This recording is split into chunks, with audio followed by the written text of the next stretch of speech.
Hey, it's Dr. Schmitt, Alabama Weight Loss Surgery. Wanted to share some important information for people who have Blue Cross Blue Shield federal insurance or VIVA and have type 2 diabetes. Uh, in the past, most insurance has required someone to have a BMI of 35 or more with a health problem like type 2 diabetes before they would pay for weight loss surgery.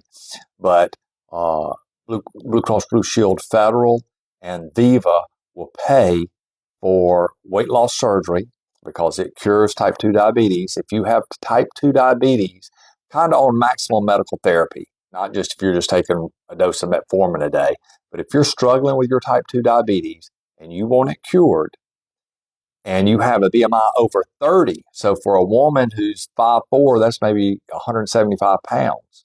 So they've lowered it. They've lowered the BMI requirement and the weight requirement basically, from a BMI of 35 to a BMI of 30. So if you want your type 2 diabetes cured, if you're struggling, if your doctors keep adding more and more medications, and you want your type 2 diabetes cured, the thing to do is to have weight loss surgery, sleeve gastrectomy, gastric bypass. We've known for decades that they are the potential cure for deadly type 2 diabetes. So most people, uh, you know, most people have their type 2 diabetes either cured, if you want to say cured, or go into remission. Well, if it's in remission for the rest of your life, I call that cured, but I won't quibble.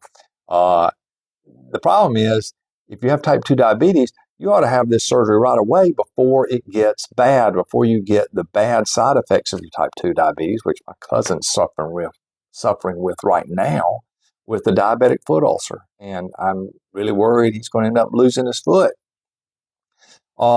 It's not great that they make you wait until you're on maximum medical therapy before they'll pay for the surgery, because studies show the longer you've been on treatment, the harder it is to get off treatment. So mainly it's with insulin. So once you start on insulin for your type 2 diabetes and you've been on it for 5 years, 10 years, then you may not get off insulin. Those are the people who aren't cured. That's why the cure rate's about 80% instead of 100%. If I can get a hold of people who have had diabetes for 5 years and they're treating with metformin and maybe a Mounjaro or some other medication, I expect 100% cure. So this is good news for people with Blue Cross Blue Shield Federal or VIVA insurance who have bad type 2 diabetes. If you have a BMI over 30, you can have weight loss surgery and it'll be covered by your insurance. And it should either tremendously improve your type 2 diabetes or cure it.